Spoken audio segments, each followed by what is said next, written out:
yayinza okubuuza nti okay ojja wano sente mmeka z'otambudde tobatera kwagala cash mutulage sente mutuzirabe. No, they would ask you for the statements or logging out. Ate kati CSBA like binary permissions ekebera n'amasimu g'abantu ojja kujja kugenda nti mpa essimu yo like just at random naye otaddemu bi conversation oyogera ku kuseekinga asylum olutuuka wenti kati wano ku mulyango B mpiikinga wetutuuka nkya tugenda ku airport road tukole kino biki and agenda kula WhatsApp conversations oyogera ku asylum ate oyogera ku conference samumpuliriza.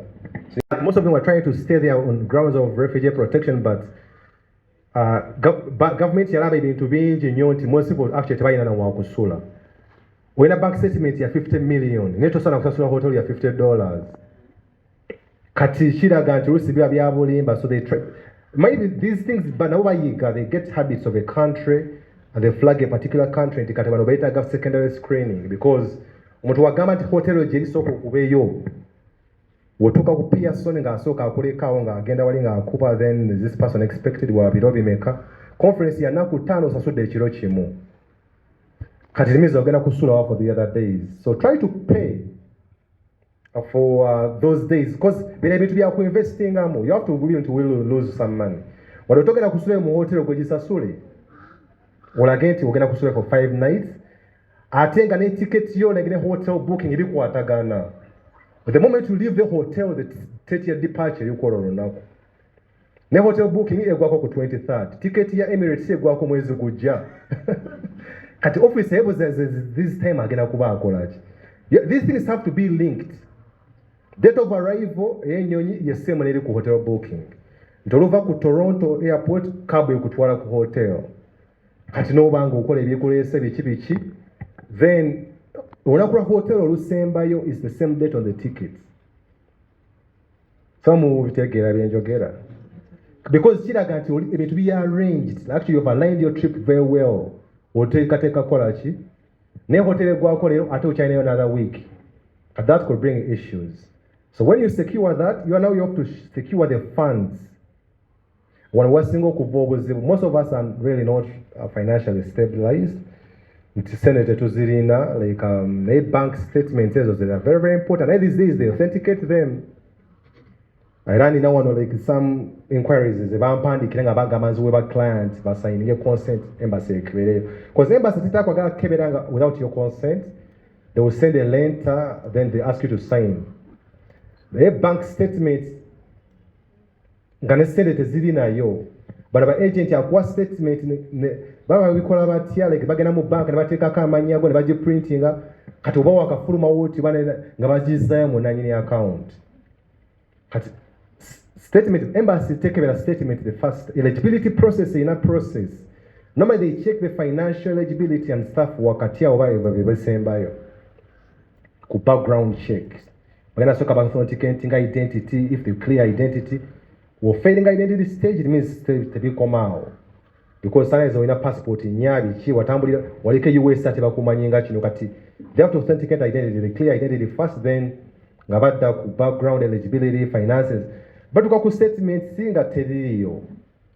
Kati it means mutena back statement yana jo funye. The funds have to be on the account until the final decision has been made.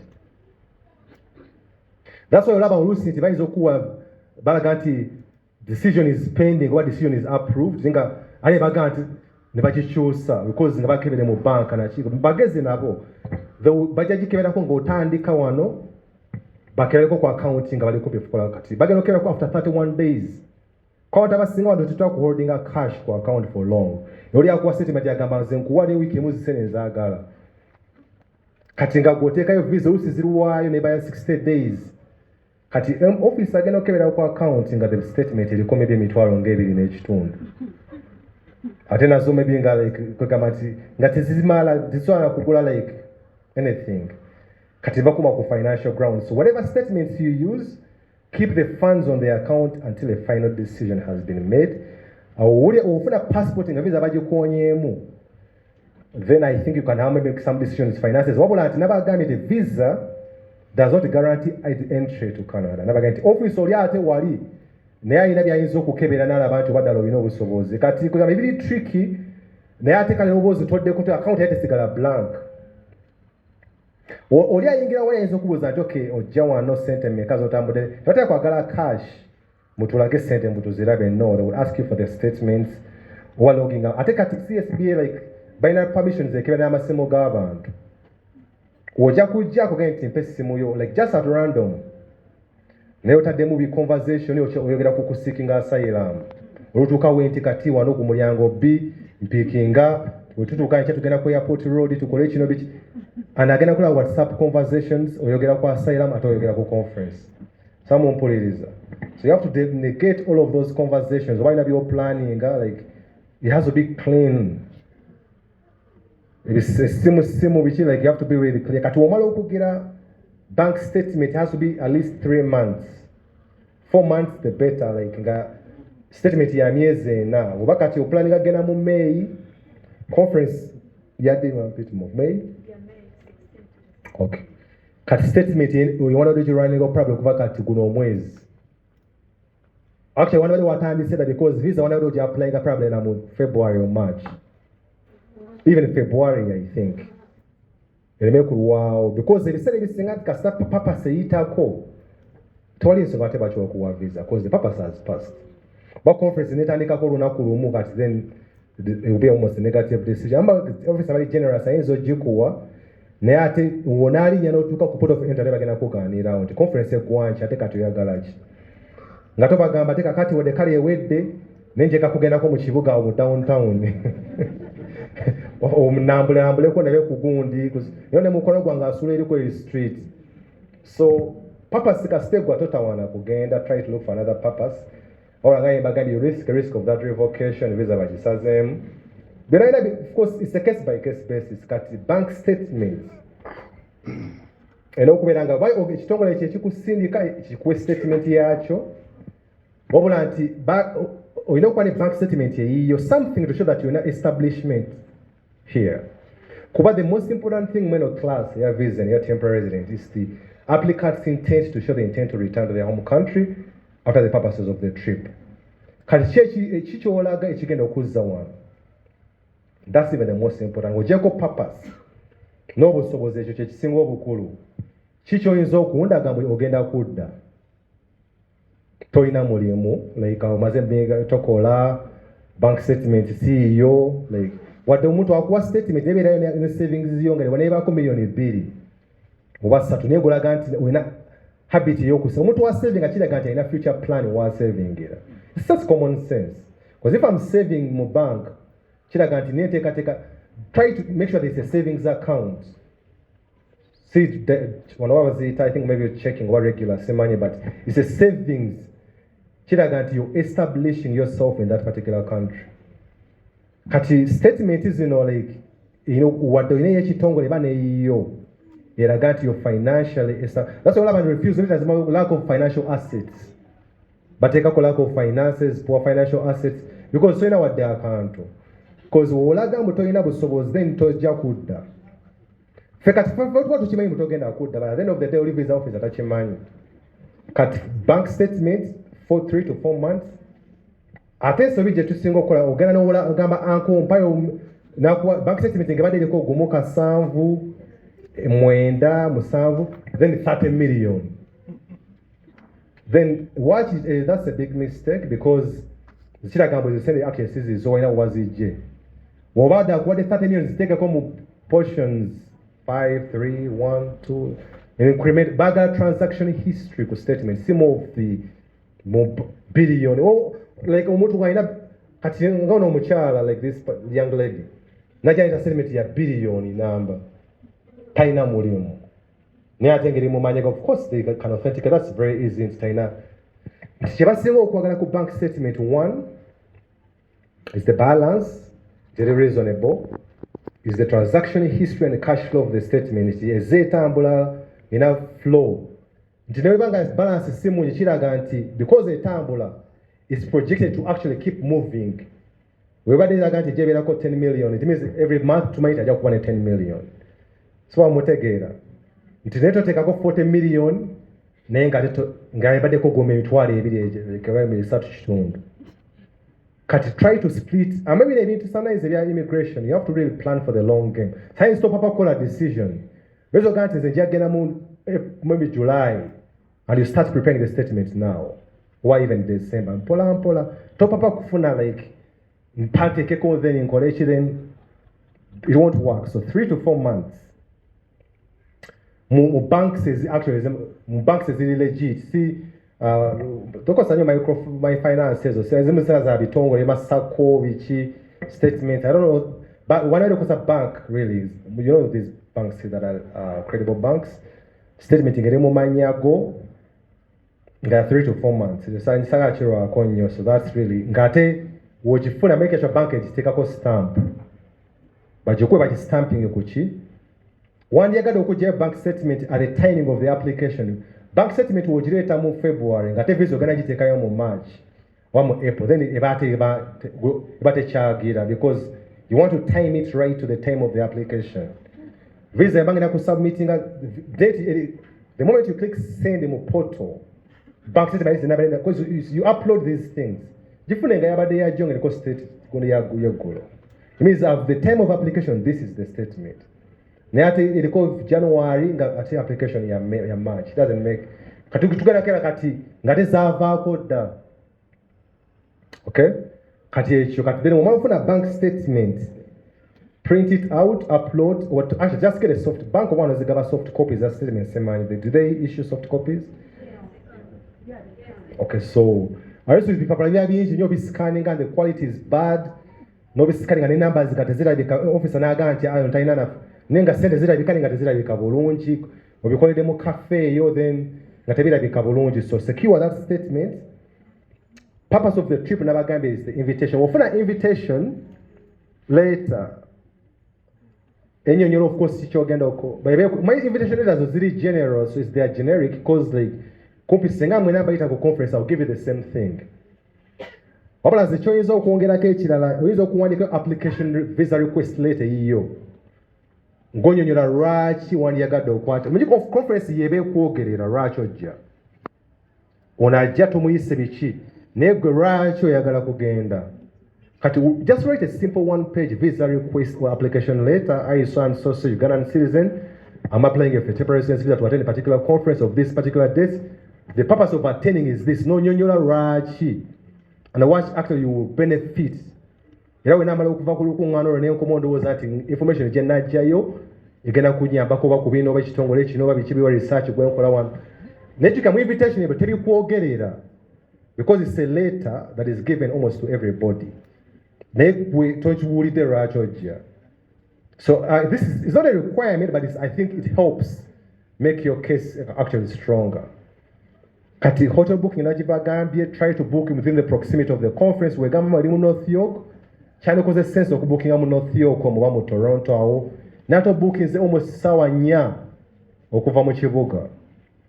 Just do research. Google on my locations. I think you have to actually focus on these things. TikTok, we share your movie vehicle, like I'm not on TikTok. I like seeing an account. I try to open. I have an account that is immigration specific. And then I no kubera ko jibako yani nakola yo session babi ebiri ko simanyi. I think people all the time. Yaza no mpeza links jikula oh.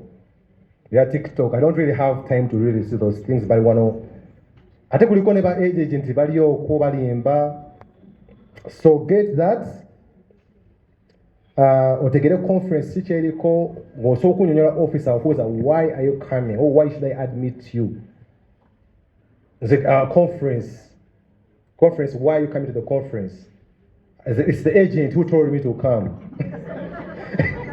It means agent kati yakugambye uje gotoya wade wenga atayagana na kujja wano. Don't agent yomu kyesonyere dala please. The moment that word comes out of your mouth is done. Because Canada is frustrated with actually when we are Uganda, name one is there's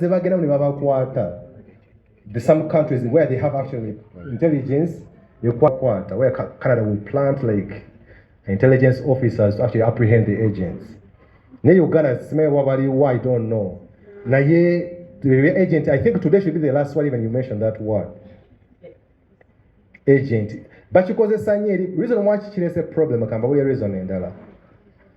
Every single Ugandan that has gone to Canada and applied for refugee protection, agamba nti watuuka ku hearing where actually they have to testify of their case, all misrepresentation, ebintu byonna ebiri mu gundi, agamba it was the agent.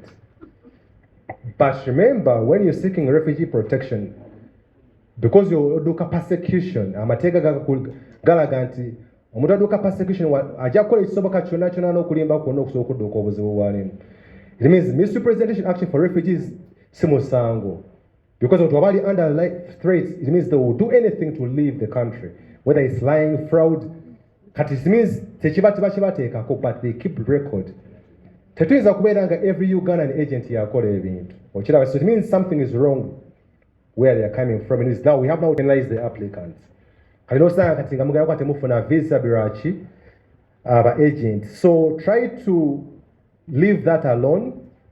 Ebiseera ebisinga like, and I think mugenda enshamizokere oba agent, so simanyi maife tuzugira noga nti anenze kati muntu aba n'omukisa gwe era n'oddayo, but if you go back then it's up to you, and sometimes you will succeed, but weetage mu harm's way because senga bafuna information kakafe ko wakoleramu olwo yakoleramuko, of course the computers will flag, then they will ban you. Then we later obuzibu. So bookings a hotel muzifune, invitations, get a conference. Then the most purpose of trip, of course, is the thing. Kati the ties to the country. Canada, like the US, I think almost the laws are similar. Baga lokumenti, what shows you return at your get deco. Try to show that you actually only busy. No kugenda really toyaga kubeera yo. Which I know is not true. Ola never nabasaba like visitors visas as bulijjo. Omuntu was joke kusaba okukyala for 1 month and a half. Most likely to get a rejection is high. No muntu asabe 3 weeks or 2 weeks. Obagamba nti njagala obawandiika ebbaluwa ye n'ensaba nakyo oteeka muno magambo ddala njagala kudda wano kozi ebyendese bingi ebyokukola.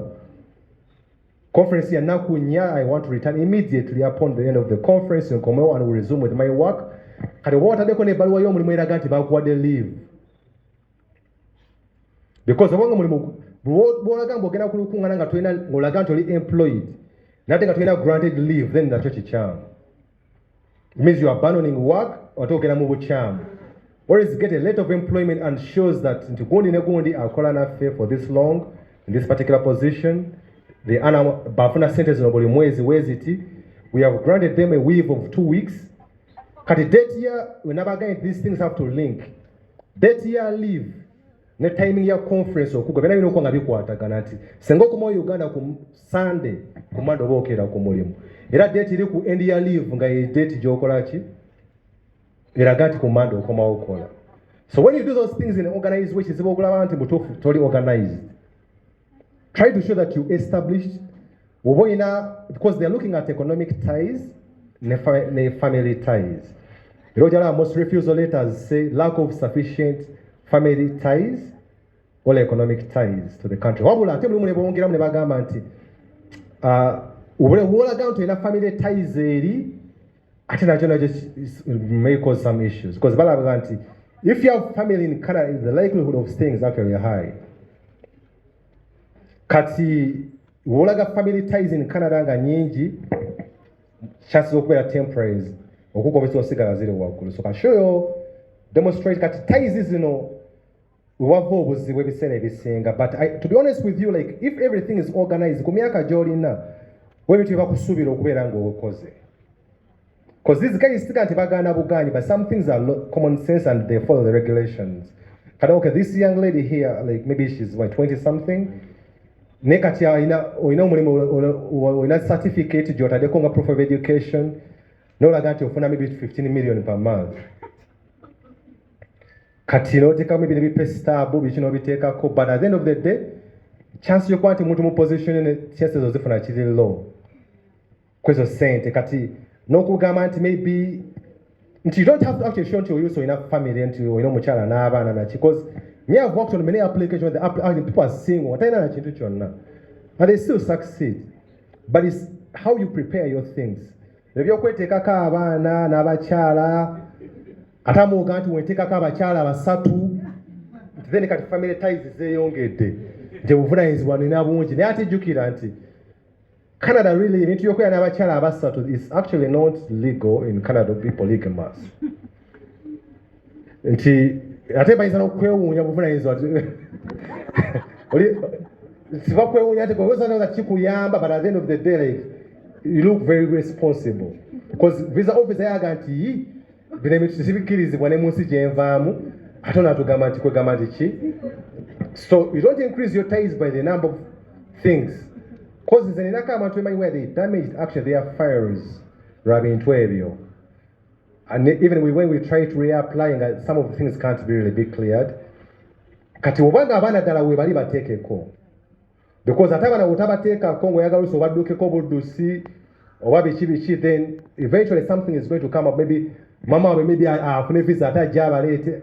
Then weesange mu misrepresentation gye twayogeddeko eyasoose. So abaana bateekeko and give your family as it is. Don't really try to marry quickly biki.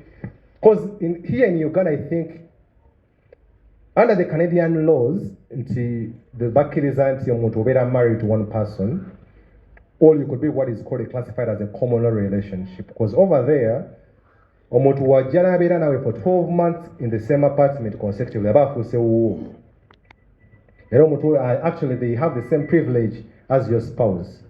Era claiming the same benefits because now legally you're living together under 12. Kati when I'm in Uganda, I think it's the same thing. People live with people and they're not legally married. Don't say you're married at more common law. Because when I was saying marriage, people got causes. Common law. Kati when I'm in Uganda, I think omuntu agenda na chala.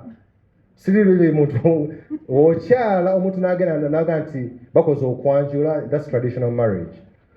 But traditional marriage on some of us is registered by URSC Semani. But what certificate registration? No, because even we have the kabaka and they want to prove that it's registered as a legalized. That will actually be almost the alternative of a common law. Because they are becoming your spouse. Saturday no nayanjula nomulaba like next week nga yachadde the other Sunday nga ayanjudde because there's no binding thing.